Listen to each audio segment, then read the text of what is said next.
noite! Que bom estar mais uma vez com vocês, meus consagrados, minhas consagradas.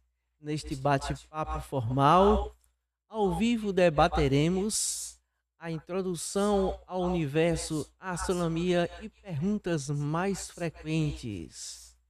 E nossa convidada de hoje, Thaís Ferreira, que nasceu em Cajazeiras, graduada em Pedagogia, é astrônoma amadora, fundadora do grupo Cangaceiros do Sky. Thaís Ferreira, obrigado por ter aceitado o nosso convite.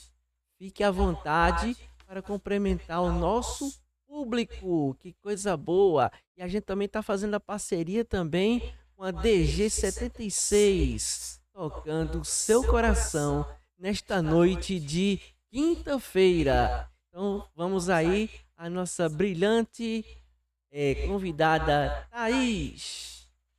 Boa noite, pessoal. É muito bom estar aqui falando com vocês, para vocês, respondendo perguntas de quem tiver sobre astronomia, que é um assunto não muito debatido aqui na nossa região.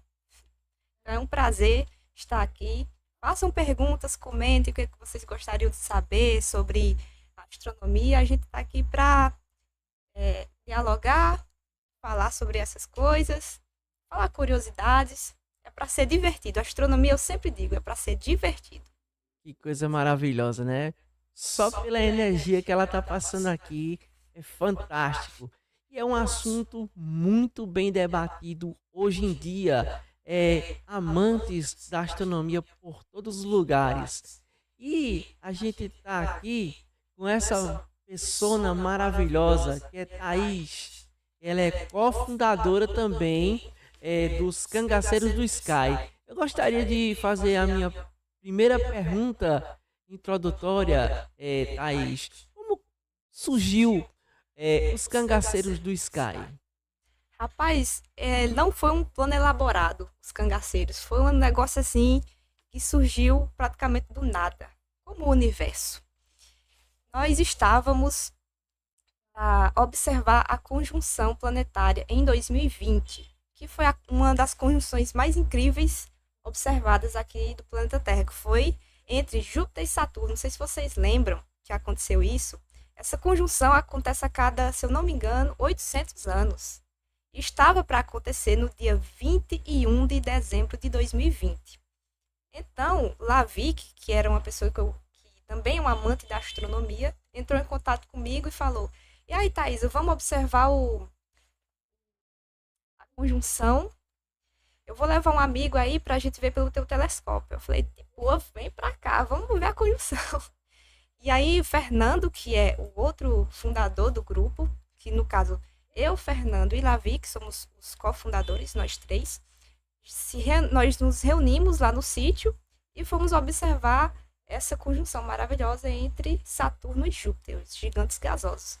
Aí a gente observou, falamos um bocado sobre o assunto e no final da noite, né, Lavi falou: vamos criar um grupo aqui agora e vamos nos reunir outras vezes para a gente observar os eventos astronômicos. Tem vários, né? Tem conjunções planetárias, conjunções com a Lua, tem o nosso preferido que são as chuvas de meteoro, acontecem várias vezes por ano. Então, por que não a gente se reunir e observar juntos, né? Então, foi assim que surgiu naquela noite, dia 21 de dezembro de 2020, que ainda estava na pandemia, coisa difícil, né, de se reunir, mas nasceu naquele dia os Cangaceiros do Sky, que foi até uma brincadeira esse nome, Cangaceiros do Sky, porque a gente faz as observações no sertão, né, na Caatinga, no meio do mato, digamos assim. Então, foi nessas circunstâncias que nasceu o grupo. Olha que maravilha, né? Cangaceiros do Sky. E ela falando também com a gente teve aquela conversa de pé de mesa, como a gente fala aqui, e surgiu várias perguntas aqui. E eu gostaria de abrir as nossas perguntas aqui, Thaís falando sobre o que é que ela acha o que é que ela acha das características observáveis dos corpos celestes? O que que é considerado um planeta? Como é que a gente considera um planeta, Thaís? Essa discussão aí já vem de longa data.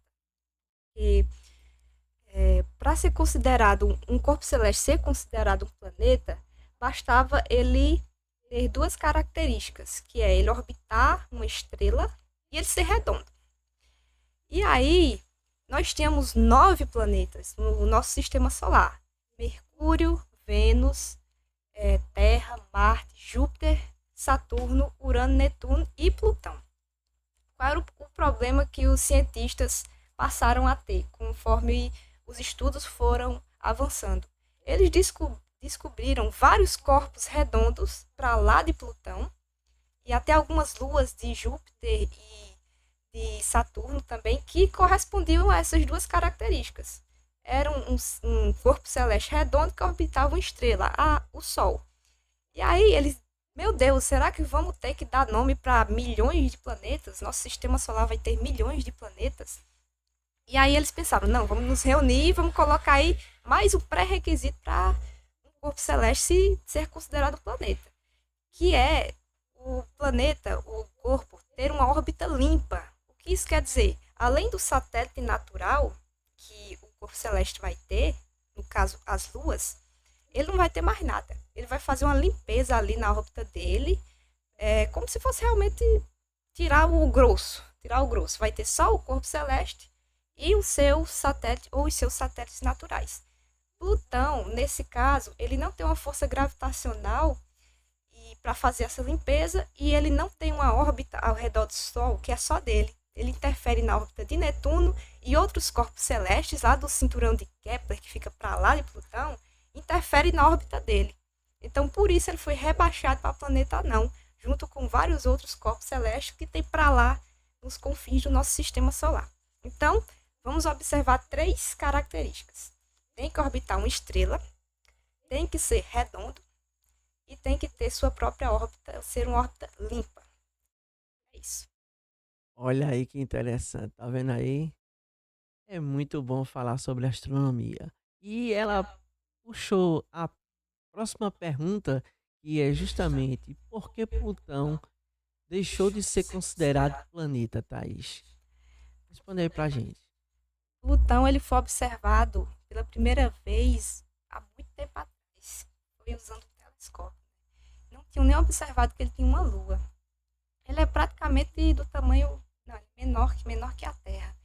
E aí, achamos mais um planeta. Todo mundo ficou empolgado e coisa e tal. Mas conforme foi avançando o nível dos telescópios, aí eles observaram que dividia sua órbita com vários outros planetas. E aí todo mundo entrou em desespero naquela época. Meu Deus, e aí? Mas ele foi rebaixado pela União da Astronomia Internacional, um negócio assim. Eles se reuniram, se eu não me engano, em 2011 para rebaixar Plutão, por causa desse problema que eles estavam tendo de achar outros corpos celestes iguaizinhos a Plutão, que não tinham órbita limpa.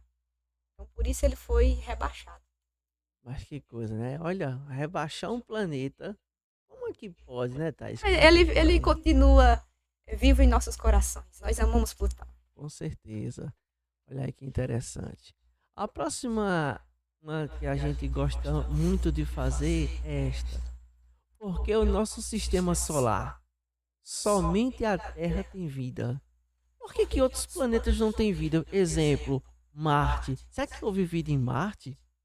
Mas a gente vai considerar porque que só a Terra tem vida.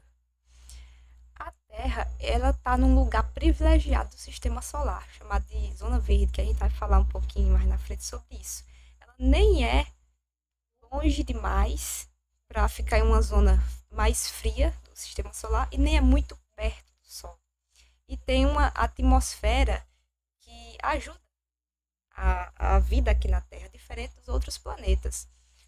Marte, estuda-se que lá já teve água e, portanto, a gente imagina que teve vida, mesmo em sua forma micro, né? Bactérias e outras coisas do tipo. Mas a Terra realmente está justamente é o distanciamento do Sol. Nem é muito e nem é pouco. aí isso favorece, como outros vários fatores, como a atmosfera, isso é muito importante. A atmosfera do planeta praticamente decide se pode ter vida ou não ali. Nós temos Vênus, que chama-se o planeta irmão da Terra por causa de sua forma rochosa, mas infelizmente a sua atmosfera é impossível até entrar no planeta, até adentrar no planeta, porque é uma atmosfera que é praticamente feita de dióxido de carbono e inimigo da vida, isso aí. Então, a nossa atmosfera ela é rica em oxigênio e pouco de nitrogênio, então, por isso que a Terra nós habitamos ela. Tem vida em rojão, de todo tipo, que até hoje estão descobrindo aí vários tipos de espécies. Ainda hoje eu fico impressionada com isso. É interessante, né? A gente cataloga 3.500 espécies aqui no planeta e o ser humano pensa ser a coisa primordial, a criatura melhor que existe no planeta Terra. Olha que coisa, né? E falando um pouco sobre Vênus, eu li algo recente sobre as sondas da Rússia, no caso da antiga União Soviética. Você pode dizer alguma coisa, Thaís, sobre essas sondas que orbitaram ou entraram em Vênus? As sondas da União Soviética, como tantas outras que foram mandadas para a órbita, elas não sabiam muito o que ia encontrar, né? Então, sabia-se que tinha Vênus no céu, a gente via um planeta bem brilhante, chamado também de Estrela d'Alva, e bora mandar alguma coisa para lá, vamos ver o que tem lá. Sabe-se que a União Soviética foi o primeiro país a mandar um homem para o espaço. Então, foi a primeira a primeira nação a fazer muitas coisas. Mandar sondas até Vênus foi uma delas. E não sabia muito bem o que ia encontrar por lá. Então, eram sondas exploratórias. Quando chegaram muito perto do planeta, o que aconteceu? A sonda se desfez por causa da temperatura. Então, o estudo acerca de Vênus por essas sondas soviéticas foi muito pouco. Então, o que a gente descobriu é que a atmosfera daquele planeta ali era muito selvagem, agressiva, que não permitia um estudo mais aprofundado de dentro do planeta mesmo. É muito difícil chegar até a superfície do planeta Vênus. Então, interessante, né? Quer dizer que Vênus é bem mais agressivo do que Mercúrio, pode-se assim dizer? Sim, como eu mencionei, um fator importante para um planeta é a atmosfera. E uma curiosidade sobre Mercúrio é que ele não tem atmosfera. Ele não tendo atmosfera, o que acontece? O lado que está virado para o Sol recebe todo o calor, toda a luz, e o lado que não está virado para o Sol, ele recebe o frio, o gelo, que não existe, na física não existe frio, é a ausência de calor. Do lado que o Sol não bate, é frio. Então, ele é dividido, um lado quente e um lado frio. Por isso que Mercúrio, não tendo atmosfera, ainda não é considerado o planeta mais quente, como Vênus é. Olha aí que interessante, né? A ausência de luz causa o frio. E o frio é a ausência de calor. Muito bom mesmo. O que são anéis planetários, Thaís? O que é que você pode nos dizer o que são anéis planetários? Os anéis planetários são uma das coisas que eu mais gosto de observar no nosso sistema solar, que dá para observar aqui da Terra. Os únicos anéis que dá para ver daqui são os de Saturno. Meu planeta favorito, Saturno, é incrível, justamente pela sua beleza. Se ele não tivesse anéis, seria simplesmente um planeta pastelão, ele amarelo, chato lá, não muito diferente de Vênus, que Saturno é mais divertido de se observar por causa dos seus anéis planetários, que é o quê? O nome já está dizendo, é um anel, que fica orbitando, faz uma voltinha assim, fica orbitando o planeta, que são detritos da formação do próprio planeta e de outras coisas, de outros corpos celestes que foi formando o nosso sistema solar. A forte atração gravitacional desses planetas atraíram esses detritos de gelo, de ferro, de várias coisas e ficou ali girando ao redor do planeta que formou um anel. Nós temos os anéis de Saturno, temos em Urano, em Júpiter e em Netuno também. Olha que coisa interessante, né? Esses anéis planetários. Eu até tinha imaginado que poderia ser luas que tivessem se batido e tivesse formado ali, se tivesse destruído pela a força gravitacional do planeta, assim eu pensava, né? Mas não, foi da própria formação do Não, tá planeta. certo, você tá certo também, tá certo. Da formação do sistema solar, da formação do planeta, das coisas que se chocaram ali durante essa formação inteira. O sistema solar como um todo. Luas ali, nós temos, se eu não me engano, 17 luas observáveis, não, detectadas em Saturno. Então, certamente houve muita colisão ali, pro lado de Saturno, pro lado de Júpiter. Então, todas essas colisões que houve ali, a força gravitacional foi juntando os pedacinhos ali ao redor e formou os anéis. Você tá certo também. Olha que interessante, né? Aí a pergunta que não quer calar é esta. Na observação do céu a olho nu, como podemos diferenciar planetas de estrelas? E quais são as visíveis a olho nu em uma observação? Excelente pergunta, excelente pergunta. Muita gente não sabe diferenciar olhando para o céu. Qualquer pessoa, assim, até para mim era difícil no começo saber o que era um planeta e o que era uma estrela, né? Porque daqui da Terra a gente olha para cima e vê um monte de pontinho brilhante. Então, como é que eu vou saber? Como é que eu vou saber para onde eu aponto o telescópio? Porque tem gente que fica assim, nossa, como é que tu sabe onde é que está o planeta? Assim, só olhando. Eu falei, eu vou lhe dizer agora como é que eu sei.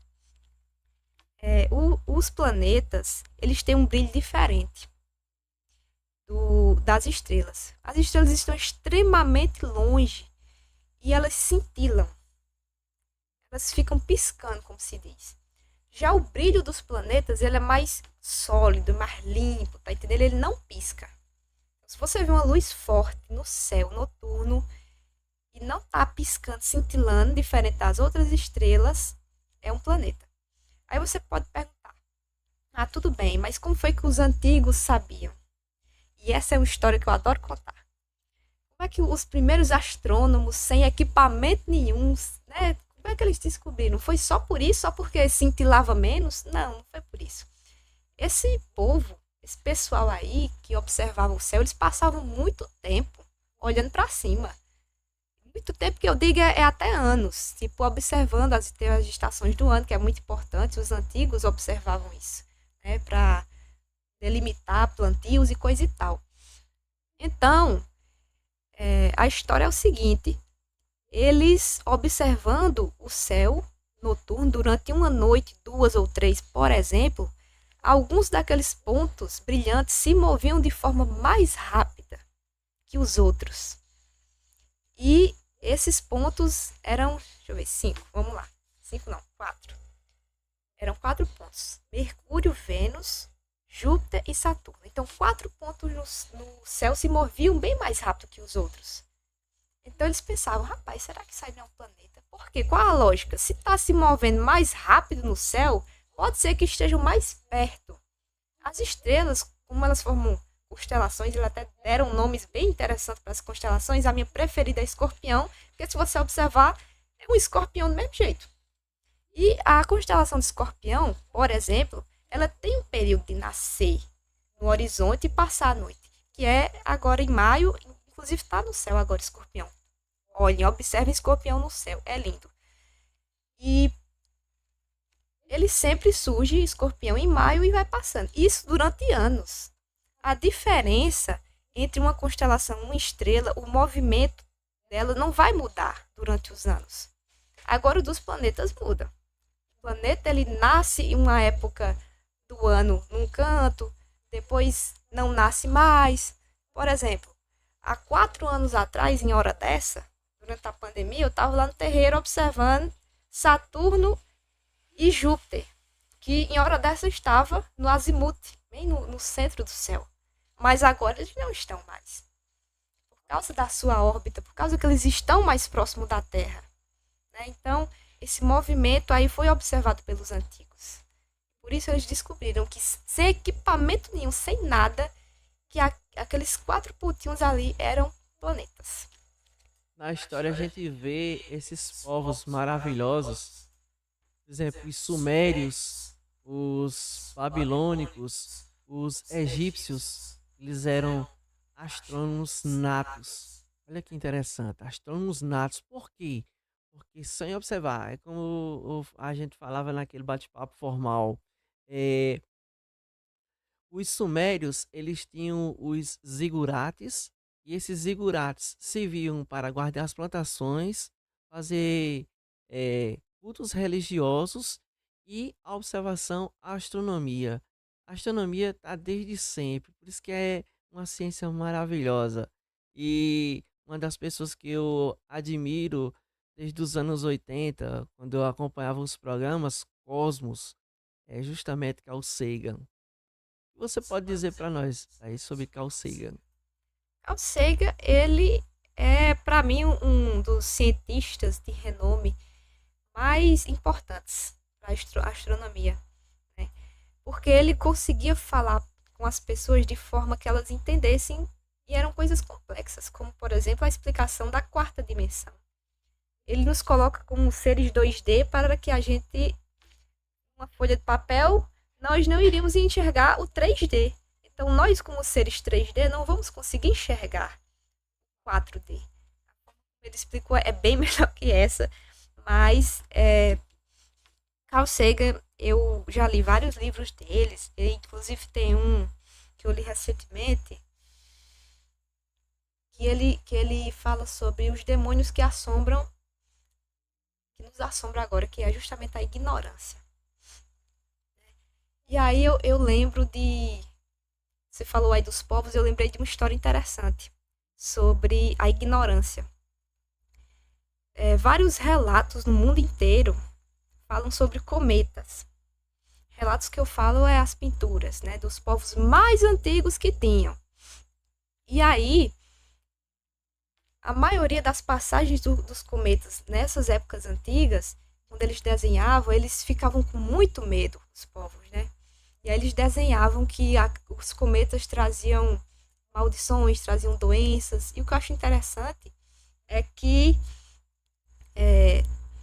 várias civilizações que não tinham comunicação nenhuma tinham o mesmo entendimento de que o cometa trazia coisas ruins. Isso espalhado no mundo inteiro. Mudei assim até um pouco o assunto, porque uma coisa foi puxando a outra na memória e eu queria falar desse assunto. Mas voltando para Carl Sagan, ele comandou a missão da Cassini, né, que foi uma sonda que foi para Saturno, e por isso que eu sou muito fã dele. Que as fotos que a gente tem hoje de Saturno, que foi a sonda Cassini que fez, foi comandada por Carl Sagan. As fotos que a gente vê nos livros didáticos, aquelas fotos lindas dos anéis de Saturno, foi feita por uma sonda comandada por Carl Sagan. E ele também foi o responsável por aquela foto bem famosa que a gente tem da Terra a 7 bilhões de quilômetros, né? Que ele virou a Voyager. E ele foi muito questionado por isso. Não vamos mexer na Voyager não, porque pode dar defeito, pode dar alguma coisa. Não, a gente vai olhar para trás agora. Porque a partir daí a gente não sabe mais quando é que a Voyager vai parar. Para quem não sabe, gente, a Voyager é a sonda espacial que foi enviada por um projeto também que o Carl Sagan estava há muito tempo atrás, e a sonda feita por humanos que está mais longe. Mandaram uma sonda para o universo afora aí. Eu acho isso incrível. Nessa sonda existe uma vitrola, um disco com os sons da humanidade. A humanidade que eu falo é de todos os seres vivos. Os humanos, os bichos, as músicas, as composições. Ideia de Carl Sagan também. O cara tinha umas ideias muito boas, cara. Eu sou fã dele demais. E a série Cosmos, assisti todinha. Tanto a de Carl Sagan, que é narrada por ele, quanto a do pupilo dele, o DeGrasse, né? Neil deGrasse Tyson. E aí que eu lembrei da história dos cometas, porque eu ouvi pela a boca do DeGrasse. Então, o Carl Sagan, pra mim, ele é assim, ele tá no topo, sabe? Dos astrônomos mais incríveis que existiram. Olha que interessante. É uma pergunta puxa a outra e outra puxa a outra, e assim a gente vai fazendo Vai nossas. puxando Vai puxando aí muita coisa. nossas. Então, o que eu acho interessante é que quando você falou é o fantástico ponto pálido azul Azul. de Carl Sagan. Olha que interessante. Então, uma das perguntas mais interessantes é por que são constituídos os planetas gasosos? Do que são, né? Do que são constituídos, do que são constituídos. Os planetas gasosos, para quem não sabe, a gente tem 4 gigantes gasosos no nosso sistema solar. Chamam-se os gigantes gasosos, que são Júpiter, Saturno, Urano e Netuno. E o problema desses não é um problema, é um fato.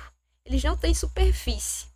Então, a gente nunca vai conseguir pisar o pé nesses planetas, porque eles são feitos de gases. Que gases? São feitos de hidrogênio, de hélio, talvez um pouco de nitrogênio em alguns, mas é basicamente hidrogênio e hélio. Eles são extremamente quentes por isso também. Então, gás até umas horas nesses 4 planetas. Aí eu pergunto a ti, e o núcleo deles? Tem alguma coisa rochosa? Assim, alguma Aí coisa. a questão do núcleo dos planetas gasosos está em discussão ainda na comunidade científica. Porque sabe-se que o hidrogênio, ele pressurizado, ele, sobre uma grande pressão, ele vira o que chama de hidrogênio líquido. E aí, subtende-se que no núcleo desses planetas existe um aglutinado, né, que seria um núcleo feito de hidrogênio líquido. Mas por que isso ainda está em discussão? Porque não tem como mandar uma sonda para dentro desses planetas, devido às altas temperaturas e às tempestades lá de dentro. Não tem como. Inclusive, jogaram a Cassini dentro do planeta Saturno. E na hora que jogou, ela já se desfez. Então não tem como a gente chegar no núcleo desses planetas para explorar. Então o que é que os cientistas fizeram? Se eu não me engano, cientistas franceses. Eles tentaram recriar as condições climáticas desses planetas para ver se conseguia saber o que é que tem no núcleo. E recriando, dá para a gente ter uma noção. Eles conseguiram, sobre as mesmas temperaturas em laboratório, criar hidrogênio líquido. Caso aí eles disseram assim, realmente, lá dentro certamente deve ter hidrogênio líquido. Então não seria nem uma superfície rochosa, seria um aglutinado mesmo de hidrogênio líquido, que já é diferente dos gases da composição atmosférica desses planetas. Olha que interessante. Mais uma vez aí, ela arrasando aí nessas respostas maravilhosas. Uma das coisas bem interessantes aí. Quais os maiores desafios a serem superados em uma missão exploratória aos planetas vizinhos? Exemplo, Marte. A gente tem dificuldade até umas horas. Primeiro que a distância. Teria que ter muito combustível para chegar a esses planetas, que eles são extremamente longe. E aí nós temos vários filmes que mostram o quanto é longe, quantos anos demorariam para chegar. E aí o ser humano iria ficar doido lá dentro da nave, com certeza. Mas não é nem esse o problema, não é nem a chegada. A condição desses planetas é extrema para qualquer ser humano. Você falou em Marte. Mas Marte é um planeta rochoso, é mais fácil. Nem tanto. Foram mandadas várias sondas e vários projetos. Nós temos Curiosity, temos alguns carrinhos que chamam. Tem vários carrinhos andando em cima de Marte, coletando dados, coletando material. E alguns problemas que eles enfrentam lá é a superfície formada daquele pó ferroso. Porque a superfície de Marte é basicamente isso. É uma poeira feita de ferro. É o composto da poeira marciana. E é uma poeira extremamente fininha. Não é nem se compara com as poeiras que a gente enfrenta aqui nas estradas de terra, não. É mais fina. E ela tem um potencial muito grande de prejudicar os equipamentos. Por isso que não foi feito nada de tão extraordinário em Marte ainda, por conta que os cientistas estão tentando driblar uma simples poeira em um planeta rochoso. E aí vem os outros. Nós temos,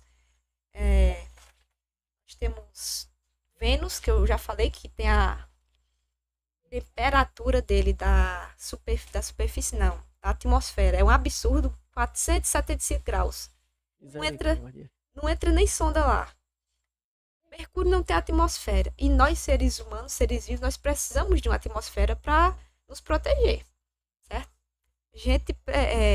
A luz do Sol, pura, digamos assim, já iria nos prejudicar muito.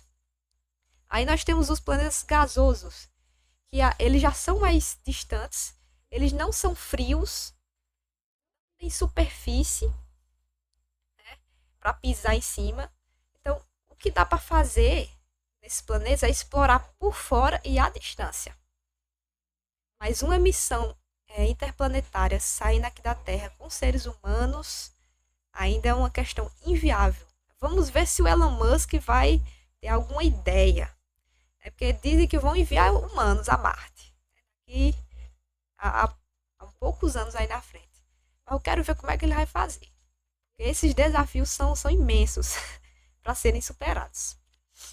Interessante, né? Esse Elon Musk, ele... Será que ele vai ter a ideia de como fazer que o ser humano... Porque o ser humano, ele não foi feito para sobreviver fora do planeta Terra. Infelizmente, ele não foi feito para sobreviver. E como aqui você veja as dificuldades que os astronautas sofrem na gravidade zero, lá em cima na estação espacial. Então, baixa gravidade, no caso. Baixa gravidade. Essa dificuldade seria um que a mais na viagem? Certeza. Os astronautas da estação espacial, que está em queda livre constantemente, eles não é nem gravidade zero, é a ausência da gravidade. Quando eles voltam para a Terra, eles têm vários problemas de saúde. Eles têm que se recuperar. Enquanto eles estão lá, eles têm que fazer exercícios todos os dias para não atrofiar os músculos. Foram desenvolvidos vários estudos na estação espacial de plantio, de criação de animais pequenos, tipo pintinho. Vamos ver se dá para criar um pinto no espaço. Vamos ver se dá para crescer uma planta no espaço. Porque aqui na Terra, basicamente tudo depende da gravidade. Até o funcionamento dos nossos órgãos. Por isso que a gravidade também é uma questão a ser estudada nessas viagens interplanetárias. A gravidade de Marte, ela é, se eu não me engano, um pouco mais leve que a daqui. Não sei dizer exatamente como é a gravidade. Mas qualquer alteração nesse sentido iria nos prejudicar também. Olha que interessante, né? A gravidade sempre vai ser uma questão muito forte para o ser humano a visitar outros planetas. Isso se um dia a gente conseguir. Eu acho difícil demais. Nossa tecnologia ainda é muito precária. Teria que ser questão do combustível para chegar nesses planetas muito longe também. A propulsão, como é que seria isso? Se usassem velas solares, como é que seria isso também? Como é que seriam essas velas solares? Testa antes de ir. Mas aí gastos exorbitantes, que aí entra a questão. Da astronomia tem a questão dos gastos, né? Que muita gente fala, mas vocês estão gastando tanto procurando coisa aí fora. E eu concordo. É fascinante a gente saber, essa curiosidade é intrínseca no ser humano. Mas a gente tem muitos problemas aqui na Terra para serem resolvidos antes disso aí. E que de fato não está tendo muita atenção. Segundo aquela reportagem e também estudo foi feito sobre Kardashev, né? O ser humano não chegou nem ao ponto 1 da evolução. A gente diria mais ou menos que está entre 0,75. A gente não conseguiu ainda nem superar os problemas que existem no planeta. Imagina aí fazer exploração espacial se ainda a guerra é uma constância ainda em nosso planeta. invasões de terra, um querendo ser maior do que o outro, né? Então essa evolução, quando chegasse pelo menos a nível um, talvez diria que pudesse ainda ter um pouco de perspicácia de a exploração planetária. Eu assim acho. O ser humano, ele já tá além, né? Ele já quer mais. Os exoplanetas, planetas em outros sistemas solares, ele quer sempre ir mais além, né? É o James Webb, que é o telescópio espacial mais em alta agora, fotografando muita coisa aí além. Aí muita gente pergunta, por quê? Por quê? Por que mais além? Se a gente tem tanto problema aqui e se existem muitos mistérios ainda no nosso próprio sistema solar. Então, o ser humano é muito ambicioso, na minha opinião. É interessante. E nós temos uma outra pergunta. Esse aí é um pouco mais interessante. Eita, Vamos lá. manda. Porque Vênus é mais quente do que Mercúrio, apesar de estar mais longe do Sol. Vênus é o segundo planeta, de lá para cá, como se diz. Mercúrio é o primeiro, Vênus é o segundo, nós somos o terceiro. E aí entra essa questão. Muita gente fica, meu Deus, como assim? Porque é uma pergunta até de cair em prova, já vi cair muita prova. Qual o planeta mais quente do sistema solar? E o povo lá, Mercúrio, todo mundo com a bandeirinha do Mercúrio, mas não. Pela influência da atmosfera, como eu falei anteriormente, Mercúrio não tendo atmosfera, um lado sempre vai ser um gelo absoluto e o outro vai ser quente, mas nem tanto quanto Vênus, que a atmosfera de Vênus ela é feita de enxofre. Ela tem enxofre na atmosfera. Então, o que é que acontece? Raio solar entra lá e ele não consegue se dissipar de volta. Então, é basicamente um forno. Aquecendo, aquecendo, aquecendo. Lá dentro é impossível de se estar.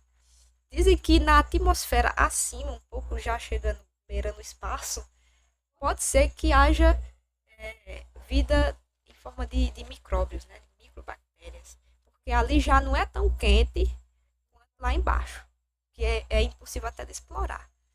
Mas é por essa razão, pela atmosfera mesmo de Vênus, que ele absorve o calor, mas ele não dissipa para fora de jeito nenhum. É um forninho. Por isso. Olha que interessante. Mais uma vez, brilhante resposta. Aí temos outra aqui interessante. A verdade é verdade que o núcleo do planeta Júpiter é feito de hidrogênio metálico?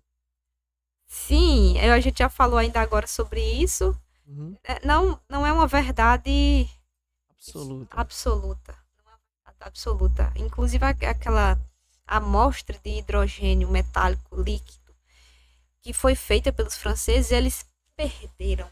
Não sei como. A desculpa que eles deram foi essa. Nós conseguimos replicar em laboratório o núcleo desses planetas, mas aí a gente perdeu. Eu acredito que deve ter sido muito difícil para fazer, para replicar a quintura, a pressão atmosférica que existe em Júpiter para fazer esse tipo de hidrogênio. Deve ter sido um absurdo e difícil. Mas eles dizem, nós conseguimos. Então é possível. A gente só não diz que é um prego batido, como diz a história, porque a gente não viu e não colheu a amostra. Na comunidade científica, a gente não vive do achismo, né? A gente tem que ter a concretude, certeza. E eu acredito que vai ser um mistério que vai perdurar. Porque nós nunca, até agora, nós não temos nem como imaginar como chegar ao núcleo desses planetas. Não tem como. Ainda não tem como. Não tem um equipamento ainda que seja capaz de chegar. Agora tem um aqui que essa é uma curiosidade de Gustavo. Pode dizer. Por que que foi feita uma estação espacial a mais ou menos muitos quilômetros do planeta e não foi feita uma na Lua, em Luna? Que tem até outro nome que acho que o Sarkani falou o nome da Lua. Por que que não é construído uma estação espacial na Lua E foi feito uma estação espacial assim no vácuo, no suspenso do espaço, a poucos quilômetros da Terra. Teria como responder essa pergunta para nós? A estação espacial, que é um grande feito da humanidade, ela foi construída de pouquinho em pouquinho. Demorou vários anos para poder. Ela é do tamanho do estádio de futebol, enorme. Imagine um estádio de futebol flutuando ao redor, 15 voltas ao redor da Terra. Mas eu digo para você, é mais fácil construir aqui mais perto de nós e no vácuo, como você disse, do que na Lua. Por quê? Muito difícil chegar lá devido à distância, ainda é distante. A estação espacial ela é imensa e grande. Foi levada pedacinho por pedacinho. E aí a 400 quilômetros da Terra. A Lua está muito mais longe. E precisaria de um elemento muito importante, o ser humano lá, para que essas partes de uma possível estação espacial fosse feita na Lua. Estão aí pensando em fazer uma rodoviária, digamos assim, na Lua, nessa tentativa de viagem interplanetária até Marte. Mas isso é uma coisa bem ainda na teoria, né? Vamos construir uma rodoviária ali na Lua, se vir como... Porque lá tem hidrogênio, tem hélio líquido, né? Lá tem hélio líquido que é combustível para foguete. Então, a China já chegou lá no lado escuro da Lua para dar uma exploradinha nesse recurso. Todo mundo está de olho. E possivelmente vai vir. Mas é como eu disse, não é uma tarefa fácil levar muito equipamento para a Lua, também pela questão da poeira. Não sei se você viu nas missões Apollo, eles levantavam muita poeira lá também. A Lua não tem atmosfera. Então, seria muito difícil você colocar as coisas lá no chão e tem a questão da gravidade também. Você construir alguma coisa lá. É mais fácil levar daqui pronto para o espaço, como fizeram, e encaixar. Porque a estação espacial foi isso. Eles levavam o negócio daqui pronto, chegavam lá e davam uma encaixadinha. Um quebra-cabeça. Como um quebra-cabeça. Ela é toda encaixada. Inclusive, está ficando obsoleta. Né? Porque vai passando o tempo e os recursos que estão lá para uso humano da década passada já não estão servindo mais. Né? Como recursos de comunicação. Então tem toda essa questão de facilidade. Ainda é difícil fazer alguma coisa na Lua, montar alguma coisa na Lua. E, por enquanto, não teria um motivo para isso. A estação espacial é um laboratório, que é justamente o que a gente falou um pouquinho atrás. É feito experimentos lá para saber se é possível ter vida em uma gravidade perto do zero. Né? Uma gravidade ali baixa. Até agora os estudos foram promissores. Só que quando os astronautas voltam lá, que eles mostram o problema aqui na Terra. Que é difícil se viver em gravidade zero. Porque a gravidade ela puxa as coisas para baixo. Se você não tem a gravidade atuando no seu corpo, até o seu intestino, o seu trato digestivo fica confuso. Então a questão da gravidade, tanto na Lua, tanto em Marte, quanto no vácuo do espaço, é uma questão para o ser humano complicada. Olha que interessante.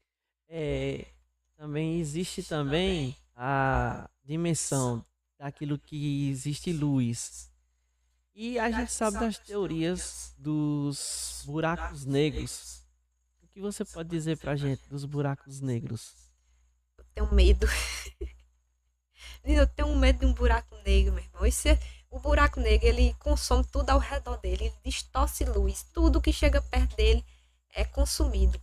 Então eu fico pensando, isso é uma coisa que eu penso. Não que seja concreto, que seja isso. Se tudo que está ao redor do buraco negro é puxado para ele, então quem é que garante que a gente não vai ser puxado até ele nos engolir? Se bem que o buraco negro mais próximo de nós é extremamente longe, né? Que foi fotografado entre aspas, porque eram ondas de rádio, e eles conseguiram fazer uma montagenzinha, que foi a famosa primeira foto do buraco negro. Eu acho o buraco negro tanto incrível, que ele é uma dobra espacial, tanto perigosa e dá muito medo de se pensar. Porque ele dobra o espaço. E a gente nunca vai saber o que, que tem do outro lado. Porque nada consegue passar por um buraco negro sem ser destruído. É interessante também, Thaís, que as pessoas perguntam também sobre é, a matéria escura. É, é, A matéria escura, o que seria a matéria escura? essa é a pergunta que todos nós fazemos. Que raios é a matéria escura, meu amigo? Porque a gente sabe que existe. Mas o que é que chama de matéria escura? Nós não conseguimos ver a matéria escura. Nós sabemos que é uma matéria, é matéria mesmo, matéria, né? E ela existe, a gente sabe que ela existe porque ela interrompe, interfere gravitacionalmente em outras coisas. Por exemplo, no movimento da Via Láctea, no movimento de Andrômeda, no movimento de coisas bem grandes. Então, sabe-se que ela existe por isso. Não dá para ver, ela não reflete luz e nem emite luz. Mas a gente sabe que ela está lá porque ela mexe. Por exemplo, tem esse celular aqui. Vamos dizer que esse celular aqui é a Via Láctea. Aí tem alguma coisa puxando a Via Láctea assim, tem alguma coisa puxando a Via Láctea assim, alguma coisa mexendo na Via Láctea. Porque as coisas no universo elas tendem a ter uma ordem. É uma ordem elíptica. Mas essa ordem pode ser quebrada pela matéria escura, sendo repuxada, sendo interrompida, interferida, esse tipo de coisa. Então, até agora a gente não sabe exatamente o que é, do que é feita, dá para pegar, feita de que tipo de material, a gente não sabe. Sabe que ela está lá, vagando, em cima das nossas cabeças. É muito bom, muito bem respondido aí. Ela tá preparada. Olha, se fosse para dizer assim, uma aula, e o próprio Dom Gugas aqui seria o seu aluno preferido, por conta que é gostoso falar sobre É astronomia. bom demais. Agora, interessante, quando eu estava estudando, eu via que Galileu Galilei, antes do iluminismo, dizia que a Terra era o centro do universo. Aí já vem Giocondo Bruno, Esse diz cara era que top. dizia que nós estaríamos que o Sol era o centro do universo. Aí eu pergunto hoje a você, Thaís, e hoje nós somos o que no universo? Boa pergunta, Gustavo. Eu sou muito fã do Jordano Bruno porque ele enfrentou todo mundo. Ele foi para fogueira, mano. Porque ele defendeu até o fim. Porque assim, o que, que acontece? Percepção é realidade. Nós daqui da Terra percebemos o universo como? Gira ao nosso redor, né? Mas se a gente pegar a lógica, não é bem assim. Fez Jordano Bruno.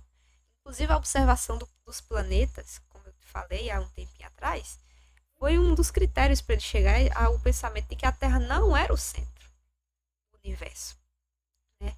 E hoje, se a gente parar para pensar, nem o Sol é o centro, a Via Láctea não é o centro, nós não temos centro. Nós orbitamos o Sol, que é uma estrela, e o Sol orbita a Via Láctea.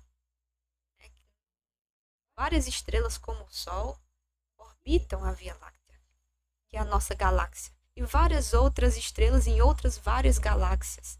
Agora eu não sei dizer o que as galáxias orbitam, porque aí já vai muito longe da nossa compreensão. Né? Então a gente sabe que tem uma dança cósmica que se chama, todo mundo está em movimento a toda hora. E eu gosto de pensar que nós nunca estamos no mesmo lugar. A gente está andando pelo universo, acompanhando o Sol. Então, há 10 segundos atrás, a gente estava num lugar muito mais longe. É uma loucura pensar isso. E às vezes eu andando de moto, eu penso, nossa, eu estou passando aqui de novo? Não. Eu já passei em outro canto, eu provavelmente nunca mais vou passar nesse lugar de novo. Porque a gente andou no universo. nós não sabemos ainda qual é o fim de sair, até onde vai sair, porque é humanamente impossível.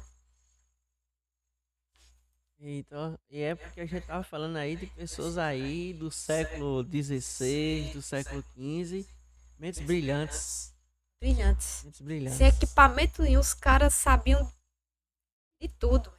Eu fico Até doida. aquele lá que eu costumo falar, um dos meus tartarugas favoritos, que é o Leonardo. Leonardo da Vinci. Esse que também era astrônomo também. Era. Fazia um desenho muito massa. Inclusive inventou helicóptero, submarino e muitas outras coisas. Eita, mas os nossos hall de perguntas aqui ainda tem muita coisa, viu, Thaís? Ainda tem muita coisa aqui para perguntar. Mas aí, quais os tipos de planeta ou qual o planeta mais velho do nosso sistema solar? Qual seria, Thaís? Basicamente, nós temos dois tipos: os rochosos e os gasosos. Os rochosos são aqueles que têm uma superfície. Uhum. A Terra dá para pisar, Vênus daria para pisar se a atmosfera não fosse daquele jeito, supõe-se. Planetas rochosos, aqueles que são feitos de rocha, são uma rocha espacial, dá para pisar em cima. Planetas gasosos, não dá. A atmosfera não tem superfície, não podemos tatear, não podemos pisar em cima. Então, esses dois tipos de planetas, né, que existem. Supõe-se que o planeta mais velho seja Júpiter. Só que assim, é uma suposição, porque o próprio sistema solar ele é tão velho, tão velho, tão antigo. Supõe-se que tenha, sei lá, 5 bilhões de anos, 4, 6 bilhões de anos. Ainda nós não temos certeza de qual foi o primeiro, qual foi o último, como é que aconteceu para eles estarem ordenados dessa forma. Mas existe uma suposição de que Júpiter é chamada de estrela fracassada, que era para ser uma estrela, porque se parece muito com o Sol, o comportamento se parece muito com o Sol, só que o Sol ele transforma hidrogênio em hélio. O planeta Júpiter ele não tem a quintura, digamos assim, ele não tem o poder do Sol para fazer tudo isso. E aí, por ele não ter esse poder todo, ele ser mais limitado, muita gente achava ou pensava ou supunha que ele era uma estrela fracassada, que não deu certo. Era para ser e não deu certo. Mas outras teorias dizem que ele é o planeta mais antigo porque ele é maior também. Que ele foi formado por aglutinado de coisas que estavam ali na formação do nosso sistema solar há muito tempo e ele foi atraindo gravitacionalmente as coisas e formou ali o gigante gasoso. Então, pelo tamanho dele, supõe-se que ele também é o mais antigo.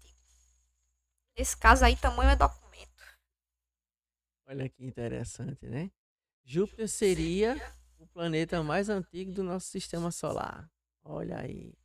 Júpiter junto com Saturno e os outros gigantes gasosos. E aí estamos aí, né? Uma das perguntas possíveis também aqui é como seria observar um exoplaneta, já que ele está fora do nosso sistema solar? Como seria essa observação? Exoplanetas é qualquer planeta que esteja fora do nosso sistema solar, né? E como os nossos planetas, eles também orbitam estrelas. Podem ser anãs brancas, podem ser as gigantes. As brancas, as não tão anãs, as gigantes vermelhas e as não vermelhas, de todas as cores nós temos estrelas. Mas o que é que complica aí na questão de observar um exoplaneta? Ele é pequeno em relação à estrela, está extremamente longe de nós e ele não tem luz própria. Então, o requisito da observação é que o objeto a ser observado, ele ou emita luz ou ele reflita. Nós vemos a Lua porque a Lua reflete a luz do Sol, assim como os outros planetas. Esses outros planetas, os exoplanetas, eles estão tão imensamente longe que é como você tentar observar um besouro olhando para a luz de um poste. É extremamente difícil, mas não é impossível. Uma das técnicas usadas é posicionar um telescópio de alto poder, espacial, é claro, para uma estrela e esperar que o possível planeta passe diante dela. Quando ele passar diante dela, a estrela vai piscar, vai ofuscar um pouquinho. E aí dará para observar esse planeta. Ou dizer, bem, naquela estrela ali orbita um planeta, um exoplaneta. Aí você pode perguntar, mas como é que a gente sabe que é um planeta e não outra coisa? Que passou ali de frente à estrela e o telescópio pegou. É aí que entra. Você tem que esperar passar de novo. Por isso que é um estudo muito longo. Você tem que esperar. E alguns desses planetas, dependendo da órbita, vai ser vários dias. Por exemplo, a nossa órbita é de 365 dias. Então imagine um planeta fora do nosso sistema solar, parecido com a Terra, que dê uma volta ao redor da sua estrela em 365 dias.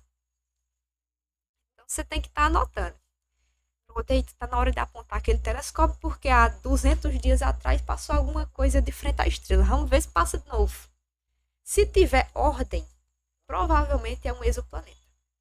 Mas aí não dá para explorar também, porque é questões de anos-luz de distância daqui. Então, se é impossível ir a Marte, a Vênus, a Plutão, que é dentro da nossa vizinhança, quem dirá esses planetas, na verdade? Interessante. Ô Thaís, ultimamente tem se falado aí nas mídias aqui, principalmente as mídias da nossa região aqui, sobre um observatório que teria construído ou está em construção na cidade próxima, se me falha a memória, parece que é Aguiar. Aguiar. O que é que tu sabe sobre esse observatório? O observatório, ele é um telescópio mesmo. Existem vários tipos de telescópios. Ele é um telescópio que ele capta ondas de rádio, transforma em imagens. Então, esse telescópio ele está em fase de construção no município de Aguiar, aqui bem pertinho de nós. Ele é um telescópio que funciona à base de ondas de rádio. Ele captura ondas de rádio e transforma em imagens para nós. O nome dele é Bingo, telescópio Bingo. Yeah. E a estrutura dele aqui é bem interessante. Ele tem várias cornetas de um lado, corneta mesmo, como aquela de soprar, parece. É uma parede de cornetas de um lado e do outro uma antena gigantesca. Você olha assim a estrutura dele e fica pensando, meu Deus, que tipo de telescópio é esse? Que coisa estranha. Mas é porque ele captura ondas de rádio, é por isso. E aí vai transformar em imagens. Aí você pergunta, mas por que no Aguiar? Porque assim, é muito... Quando eu fiquei sabendo, eu fiquei, nossa, aqui no Aguiar, na Paraíba, num lugar que não tem nada, tem recurso assim, astronômico. A gente não tem muita pesquisa avançada em astronomia aqui não. Mas não é por isso. É justamente porque aqui no Aguiar, na Serra do Urubu, onde está em construção o telescópio Bingo, é um ponto limpo do planeta Terra. Esse ponto limpo não tem muita cidade grande ao redor. Nós temos aqui as cidadezinhas pequenininhas aqui, não tem muita poluição. Então foi um lugar, digamos, perfeito. Você pode pensar que seria perfeito uma metrópole, não. Em questão de observação, de capturar essas ondas, um lugar como o Aguiar, um lugar como São José de Piranhas, é um lugar perfeito para observações astronômicas. Foi uma pergunta que, como diria meu amigo Zé de Tarso, um telenauta fez, né? Aqui, interessante. Ele colocou aqui, Harry Potter Fênix, boa noite. Você conseguiria explicar a força de aceleração que existe, o fato que podemos ter sobre essa força, a força de aceleração? Força de aceleração, não. Assim, eu sei que existe a força de aceleração, mas não sei como é que funciona direito. Fosse a força de atração e repulsão, eu poderia saber melhor dizer como é que funciona. Outro, Harry Potter, mas é coisa. foi um tal do Harry Potter. Ele colocou até o nome aqui. Olha que interessante, né? Tiago Ferreira. Por que que não foi em Carrapateira? Esse telescópio. Por que que não foi na cidade de Carrapateira? É como eu disse, é, não foi escolhido por ser uma cidade X, uma cidade Y. Foi escolhido, foi estudado vários lugares do Brasil, isolados, que teria, como eu disse, era um lugar limpo, limpo de metrópoles. Por que não em Carrapateira? Você pode perguntar, mas Carrapateira não é uma metrópole. Mas provavelmente Carrapateira, sendo mais pro lado de lá, mais perto de Souza, que já é mais grande, né? Então, foi escolhido o Aguiar justamente a Serra do Urubu por ser um lugar isolado e visivelmente limpo do planeta Terra, né, do Brasil inteiro. Foi estudado várias cidades do Brasil, várias equipes foram enviadas ao Brasil inteiro. Então a gente realmente tem um grande privilégio aqui no sertão de, quem sabe um dia podermos visitar um observatório, um telescópio de tamanhos imensos. Interessante. É como tem, né? No Chile, aqueles nos desertos, né? Aquele Ah, do Chile que é gigantão. Como seria aquele lá? E principalmente aquele sinal. Você sabe me dizer qual foi o telescópio que recebeu aquele famoso sinal UOL? O UOL, sei lá, UOL, UOL. eu não sei se foi nos Estados Unidos, eu não sei dizer exatamente. Só sei que esse sinal aí deu um medinho em todo mundo aqui, viu? Que foi um sinal que surgiu do nada, os telescópios, os observatórios capturaram e não tem explicação. Era um sinal limpo, como se tivesse sido produzido aquele sinal por alguma coisa. Não é um, por exemplo, a gente já tem sons de nebulosas, de explosões que acontecem no sistema solar, no universo, e até temos os sons característicos de cada planeta do nosso sistema solar. Mas nada é parecido com esse sinal que a gente recebeu. Não tem nada parecido com isso. É como eu estou dizendo, não é uma coisa natural. Não pareceu natural. E por isso o espanto de todo mundo. Porque nós recebemos muita zoada do universo, mediante esses observatórios aí. Mas todos eles têm um padrão, parecem ser natural, apesar de assustadores. Olha aí, tem outra pergunta. Aí agora o Harry Potter novamente. Harry Potter Fênix. Esse Harry Potter é. Parabéns, obrigado aí pelas perguntas aí. E vocês também, telenautas. Aproveita aí essa grande astrônoma. Ela diz que é amador, mas é astrônoma de verdade mesmo. Ou não, é amadorismo puro aqui. Interessante. Aí ele pergunta por que que a Lua não tem atmosfera? Porque a Lua não tem atmosfera, não se sabe. A Lua foi constituída, também não se sabe nem como foi que a Lua foi constituída. Dizem que nós tínhamos o planeta Terra se formando, aí vinha lá outro negócio, outro corpo celeste, barrou aqui no planeta Terra, e aí ficou um orbitando o outro, e aí um ficou sendo a Lua, o outro ficou sendo a Terra. Aí é uma suposição, a gente nem sabe se foi isso mesmo que aconteceu. Como vários outros planetas, a gente não sabe como aconteceu. Nós não temos uma teoria correta de como a Lua surgiu. A gente só sabe que ela é um satélite natural que não tem atmosfera. Agora, eu não saberia lhe dizer por que não tem. O que é que aconteceu para a Lua não ter atmosfera? Bem como Mercúrio também não tem. Por que não tem? Aí é um mistério da constituição, tanto dos planetas quanto dos satélites naturais. Nós não temos uma resposta para essa pergunta. Só suposições. Ah, uma grande fã sua aqui, Joelma Abreu. Aí tem muita informação. Davi diz, ela é incrível. Aí o Harry Potter, tô cheio de perguntas. Não sei qual perguntar. Pergunta, cara. Também, Joelma também, é muita informação. Sou fanzaço. Olha, tá vendo aí, Thaís? Precisava fazer mais aí, mais lives, né?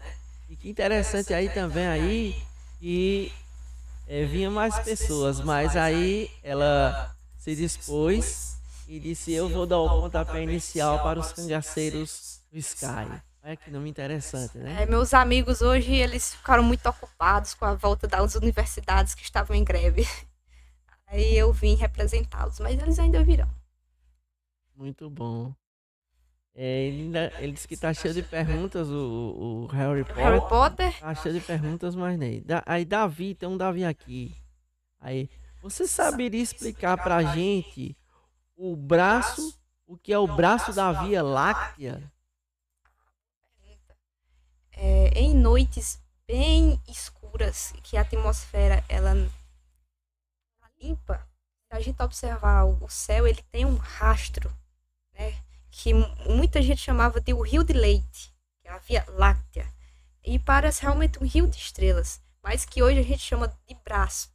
A Via Láctea era uma espiral, né? Então, ela tem vários braços. E nós estamos em um dos braços, na pontinha do braço. Então, se a gente olhar para o céu, e eu aconselho a todo mundo fazer isso, porque é uma experiência divina.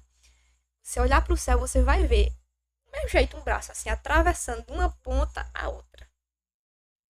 É o que a gente chama de braço da Via Láctea, que a gente está vendo uma espiral da nossa galáxia. Isso é incrível.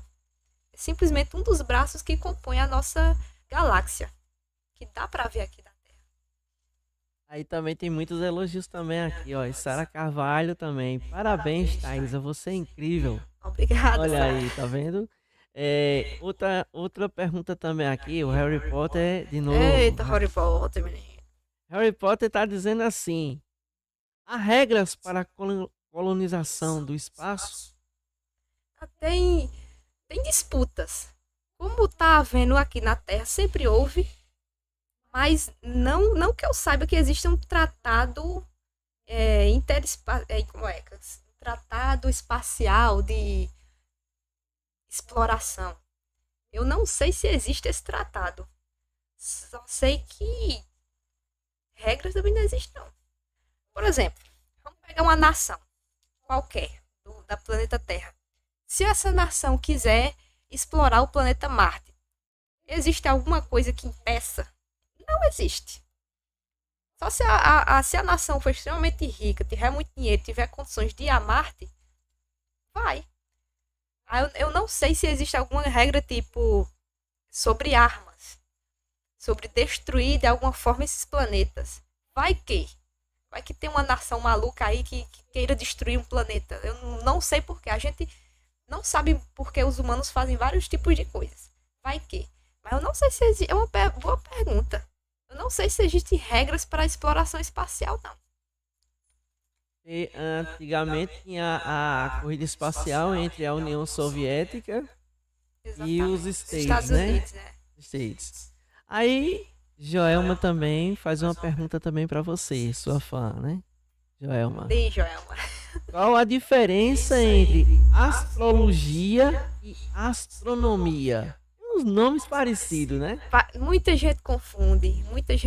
Vai ser uma honra explicar para vocês qual a diferença. A astronomia é uma ciência. A astrologia é uma pseudociência. E aí, Joelma, eu sei que ela acredita nos signos, né, Joelma? Eu sei que tu acredita. Eu sei, bichinha, que tu é de Capricórnio. Então, a astrologia, ela é irmã, digamos assim, da astronomia. Tem a mesma raiz histórica, só que elas tomaram rumos diferentes na atualidade. Por quê? A astrologia, ela acredita é um modo de vida, digamos assim, onde as pessoas acreditam em signos e que esses signos falam sobre essas pessoas. A personalidade, como vai ser o dia daquela pessoa de acordo com a constelação que está no céu. Então, Joelma, que é de Capricórnio, deve saber desse babado todo que eu estou falando. A astrologia baseia sua vida no conto de que o dia que você nasceu, a constelação que estava no céu nesse dia vai ditar como vai ser a sua vida. Se vai ser boa, se não vai ser boa, se você vai ter sucesso na vida. Por exemplo, eu já li a respeito do meu signo, que é de Leão. Algumas coisas batem, outras não batem. Entendendo? Dizem que os leoninos são muito competitivos, são pessoas até agressivas. Eu disse, meu Deus do céu, não sou da gente, não. Meu Deus do céu. Então, é uma maneira de viver a astrologia. Basicamente, pega as constelações que estão no céu, que é constelação de Leão, constelação de Capricórnio, constelação de Gêmeos, de Virgem e várias outras. E no dia que você nasceu, no mês que você nasceu, vai ter alguma constelação no céu. E aquela constelação ali vai ser o seu signo. Já a astronomia é uma ciência, e eu digo ciência por quê? Porque ela faz experimentos, ela investiga para saber se as coisas têm base ou não têm base. É por isso que é diferente da astrologia. E a gente não se baseia em achismo, a astrologia se baseia nisso. A astronomia não. É uma ciência que estuda os astros, os corpos celestes, os movimentos intergalácticos. Então, e a astrologia ela não estuda nada. Só se sabe que existem 12 signos do zodíaco, cada um com sua personalidade, e cada pessoa tem seu signo, que vai moldar a sua vida pro resto da sua vida. E eu não acredito nisso. Por isso que eu digo, ó, gente, não é astrologia, é astronomia. É diferente. É uma diferença homérica, cósmica, entre uma e outra. Não teve no passado, mas hoje tem. Olha aí, muito aí. Tem um outro fã seu aqui que botou aqui. Ela é maravilhosa e bate palminhas. Meus fãs. Adivinha quem é? Eu não sei quem é. Anderson Oliveira. Eita, Anderson, professor Anderson. A live dele foi top, viu? Tem que ter mais. Olha aí que interessante. Então, meus queridos, tem uma outra pergunta aqui também. Essa daí. Olha que interessante. Manda. Thaís, me diz o que é Próxima Centauro. Próxima Centauro é uma estrela. Uma estrela. Uma estrela que tá mais ou menos pertinho de nós. E, inclusive, tem um planeta nessa estrela, Próxima Centauri B, que orbita a estrela Próxima Centauri. Pergunta bem interessante agora. Possivelmente, Thaís, possa existir vida nesses exoplanetas? Eu sigo dois ramos. E eu penso muito a respeito sobre essa pergunta.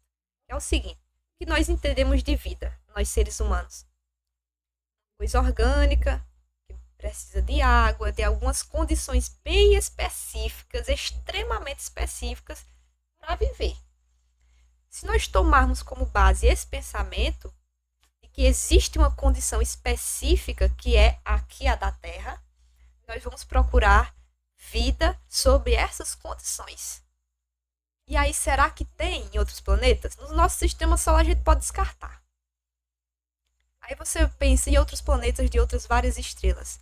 Eu acho difícil, porque as condições aqui na Terra são extremamente específicas para que haja vida, como nós entendemos. O que nós entendemos e o que nós conhecemos de vida. Vida animal, vida bacteriana, qualquer uma. São específicas.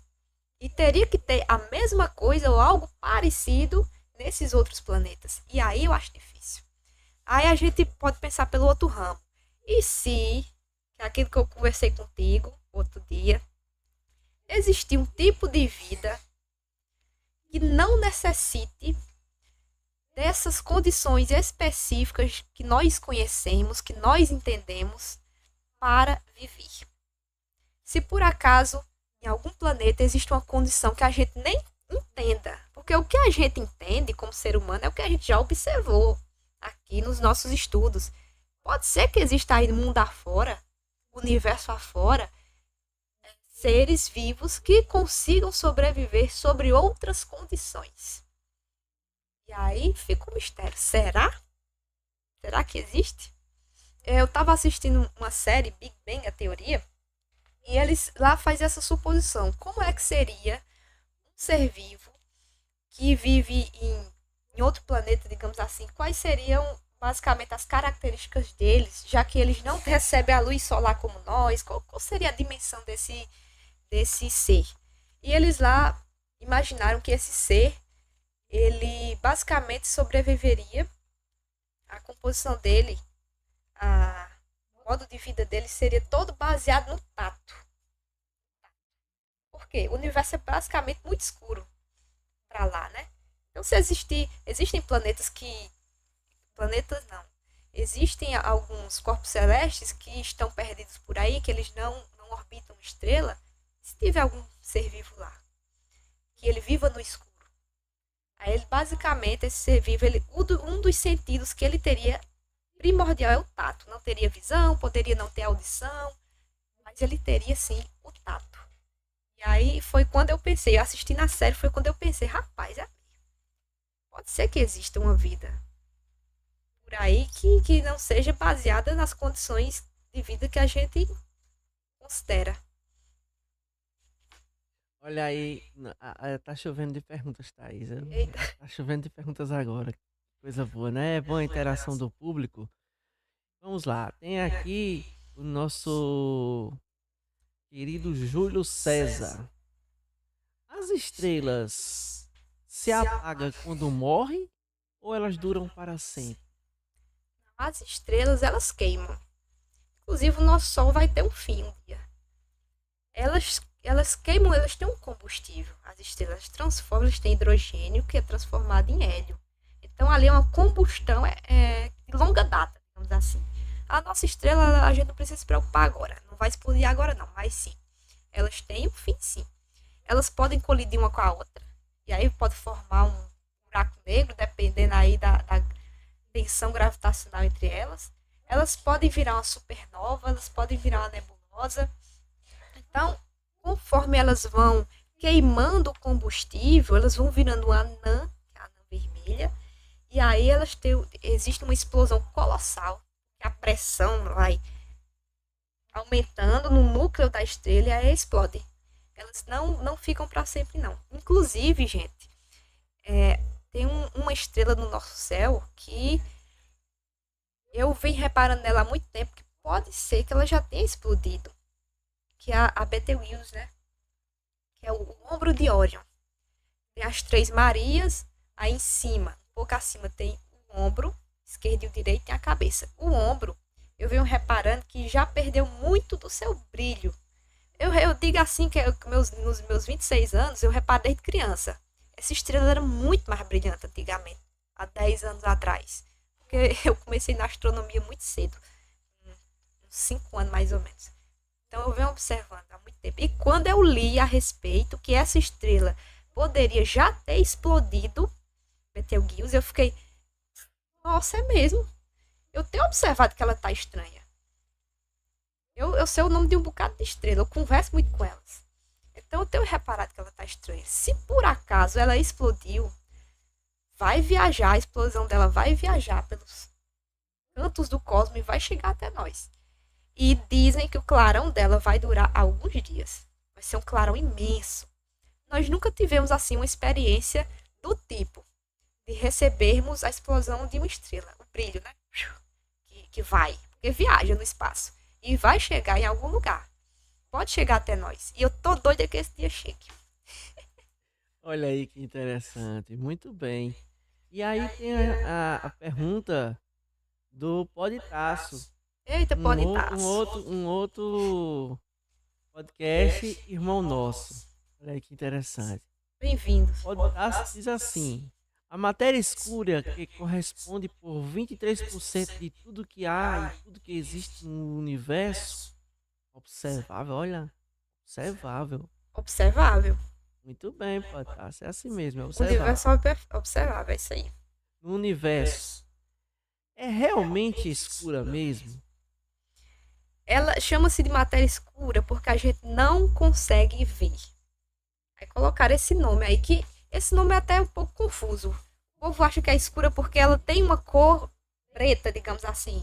Ela é dessa cor, mas não é por isso. E quando ele fala universo observável, por exemplo, a gente olha assim para o céu e pode ser que ali há vários milhões de anos-luz, ela está lá, movimentando gravitacionalmente as coisas ao redor. E 23% é muita coisa do universo observável.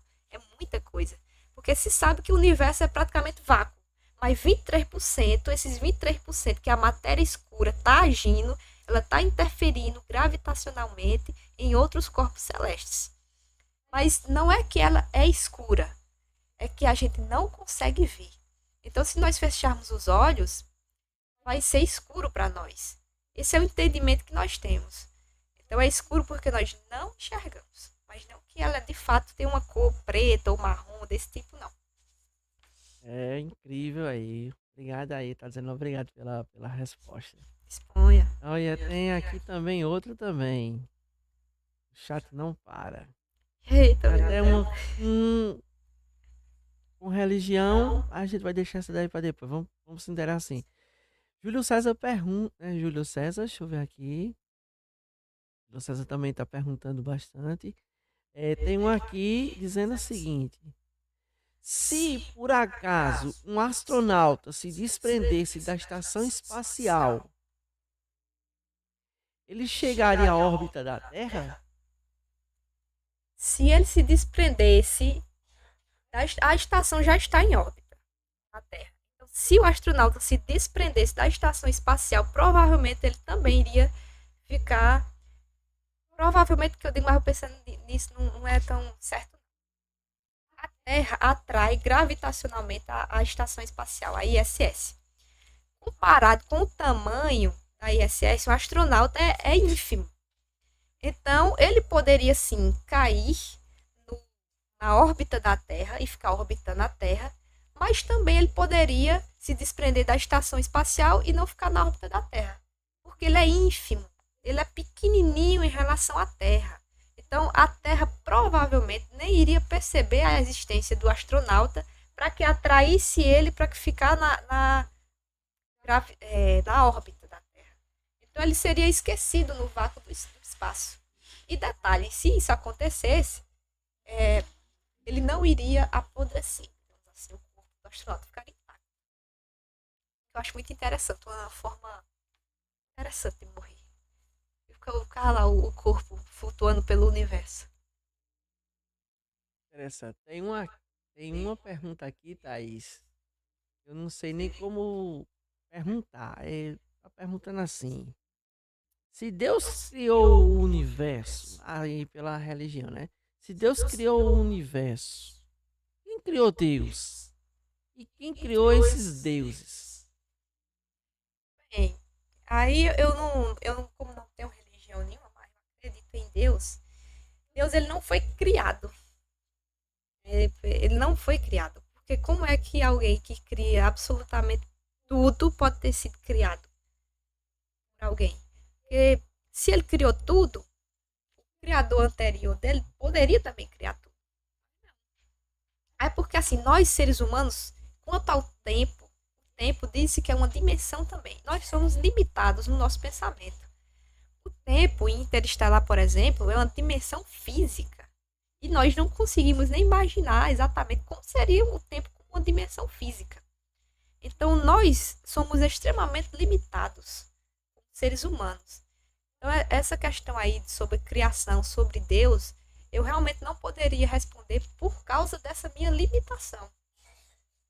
É uma coisa muito grande para se pensar. Eu não tenho capacidade mental, como ser humano, para ir tão longe, para dizer que Deus foi criado e como é que uma criatura que foi criada criou tudo. Uma coisa, até um trava-língua. Não tem como imaginar nessa hipótese, né? Se é criador que criou tudo e quem foi que criou o criador. Continuando aí, agora perguntou sobre a ISS. Você falou muito na ISS. Você gosta assim? E o que te levou a gostar tanto da ISS? A ISS é para mim um dos grandes feitos da humanidade. Porque ela é enorme, pesa toneladas, foi feita de pouquinho em pouquinho, é um laboratório espacial. Para mim isso é surreal. Eu acho surreal um laboratório aqui, bem ornamentado, bonito, bem feito, legal. Imagina no espaço, meu irmão, em gravidade zero. Se eu tivesse, assim, capacidade, coragem, eu iria, porque eu não tenho. Só, só penso de vez em quando como seria estar na ISS. Eu gosto dela, porque é um grande feito. Feito incrível. E a ISS ela foi feita por vários países. Vários países. Canadá, Estados Unidos, Japão, Rússia, antiga União Soviética. Não sei se vocês sabem, as duas primeiras peças da ISS foi uma feita pela União Soviética e outra feita pelos Estados Unidos. Pouca gente sabe disso, que um dos símbolos do fim da Guerra Fria foi o aperto de mão que os astronautas das duas peças que estavam em órbita, quando se juntaram uma com a outra, apertaram a mão lá dentro para também simbolizar o fim da Guerra Fria. Então já começou por aí, já começou bem. Depois foi aumentando de tamanho, foi tendo algumas propostas interessantes de como o desenvolvimento de vida fora do planeta, como a gente falou ainda há pouco sobre a criação de plantas, a criação de animais e como é o comportamento do corpo humano em gravidade zero. Então, a estação espacial eu sou fã, eu tenho uma estação de Lego lá em casa, inclusive foi exposta na Feira Cultural. Quem foi na barraca do Instituto deve ter visto. Uma estação espacial feita de Lego. Demorou 2 dias para eu montar, mas deu certo. Eu sou muito fã da estação. E outra coisa, eu consegui fotografar ela. Ixi, chega que me arrepio, olha. Eu enviei uma foto para Gustavo, eu estava observando a Lua e a estação, e eu fui tirar foto, né, da Lua. Eu vou tirar foto aqui da Lua. Ela passou mesmo na hora. E eu acho incrível também que dá pra ver, gente, dá pra ver ela passando aqui em cima de nós várias vezes. Porque como ela dá 15 voltas ao redor da Terra todo santo dia, imagine você ver o Sol nascer todo santo 15 vezes por dia na sua vida de astronauta. Ui, interessante. E dá pra ver, quando vocês virem no céu uma luzinha passando assim, rapidinho, bem rapidinho, pode ser que seja a ISS. Ela tem 8 painéis solares gigantescos, que funcionam também como força de energia para ela. E vale salientar, a estação espacial ela não é movida a combustível. Ela está em órbita da Terra. Ela está caindo eternamente. Mas como ela está em órbita, ela não vai cair na Terra. A força da Terra é como a Lua girando ao redor da Terra. Só que como a estação está bem mais perto e é bem menor, funciona do mesmo jeito. Então ela não precisa de combustível para girar ao redor da Terra. Ela só precisa da energia solar para os equipamentos funcionar lá dentro. O que eu acho incrível, que ela está funcionando desde 2001. Quando foi feita toda, né? Todinha, completinho, ela terminaria em 2001. Olha que interessante essa pergunta aqui. Agora eu ia bulir ainda nos filmes aí, né? Eu me mexer com os filmes. Mas aí um telenauta chamado Tiago Ferreira perguntou sobre um filme. Diz, Tiago. Olha só. Você acredita que algum dia nós possamos ou que passaremos a ser de forma explorar, como no filme Interestelar? O Christopher Nolan, ele foi longe em Interestelar. Eu tive que assistir eu não sei quantas vezes esse filme para eu entender ele de cabo a rabo, porque eu disse, eu não vou procurar na internet. Eu não vou procurar na internet entender esse filme, não. Resenhas nem nada do tipo. Eu vou assistir até eu entender. O que ele fez, por que é que eu não entendo? Interestelar, gente, a Terra está se acabando. E aí eles mandam várias missões, 12 missões para exoplanetas, através de um buraco negro lá em Saturno. E eles atravessam o tempo e o espaço para procurar vida para salvar a humanidade. E a explicação que eles dão lá é muito incrível. De como eles fizeram para dobrar o tempo.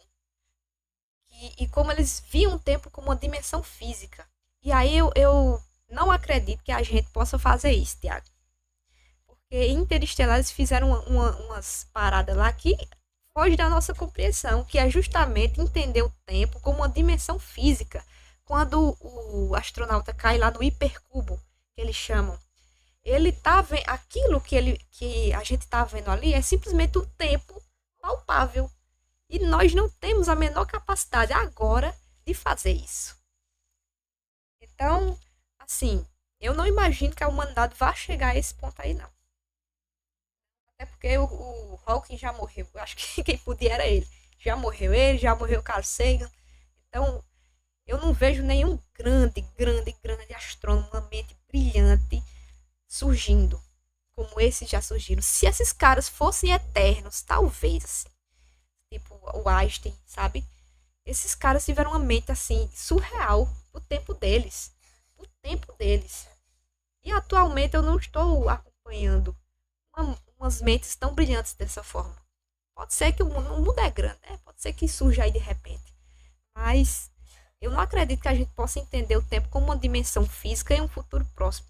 Nem tão próximo, nem muito distante, em tempo nenhum. Então a resposta é essa, Tiago. Obrigada pela pergunta e pela audiência. É interessante, muito bom. Uma coisa também, Júlio César pergunta assim: Thaís, tem algum app para detectar a ISS para quem quiser vê-la? Vou mostrar agora. Tem sim, Júlio César. Eu uso um aplicativo chamado ISS Live Now.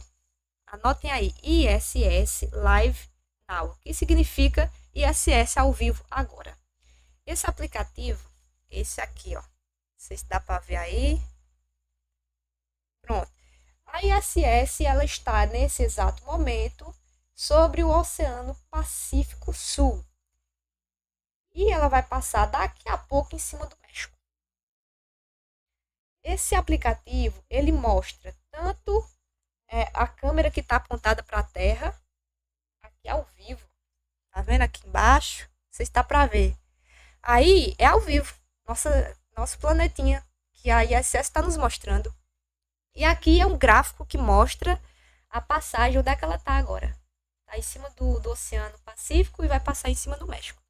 Esse aplicativo ele é muito interessante, porque ele manda para você uma notificação dizendo, em 10 minutos a ISS vai passar em cima.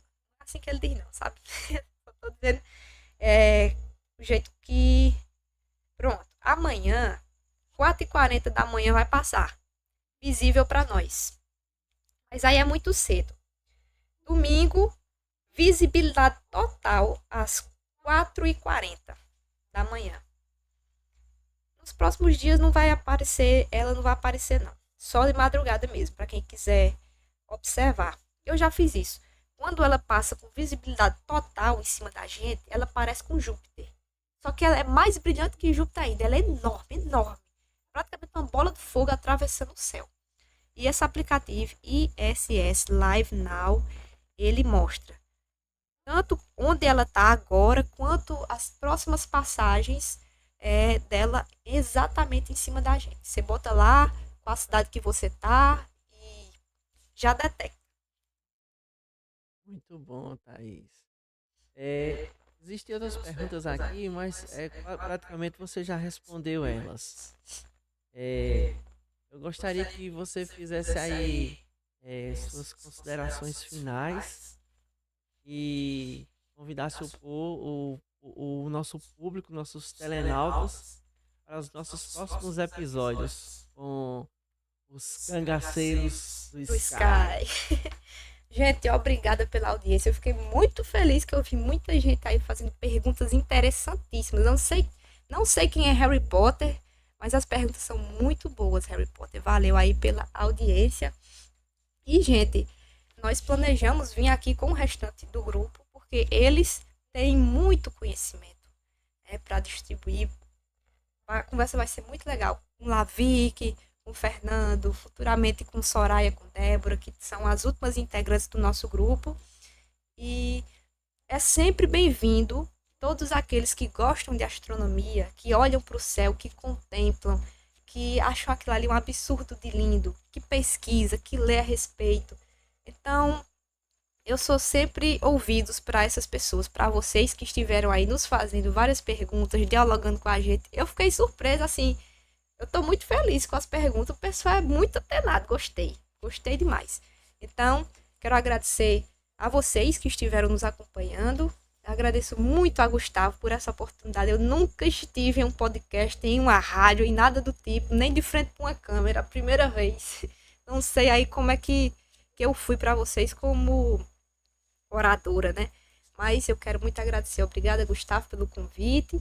Vamos vir outras vezes com o resto do cangaço para a gente falar mais sobre astronomia, porque o que a gente falou aqui foi só a pontinha do iceberg. Tem bem mais coisa, bem outros vários assuntos para a gente discutir. Então, obrigada a vocês aí, obrigada, Dom Gugas. Obrigado, Thaís aí. E Harry Potter tá dizendo aqui que é um ex-aluno meu. Eu que não quis se identificar, né? Um ex-aluno meu. Ah, ele se identificou. Gustavo vai lembrar agora. O nome dele é Vitor Emanuel. Muito obrigado, Vitor, por essas suas maravilhosas perguntas. E a vocês, meus queridos telenautas, muito obrigado por ouvir. E estamos aqui em outros episódios com o Cangaceiros do Sky, né? Cangaceiros do Sky com Thaís. E Thaís vai vir novamente, vai, Thaís? Vou sim, com certeza. Os Cangaceiros do Sky. Então tá bom, meus queridos. Muito obrigado e satisfação e gratidão por todos vocês aqui, tá bom? Pela DG76, tocando seu coração nesta quinta-feira maravilhosa sobre astronomia com Thaís Ferreira. Muito obrigado e bye bye.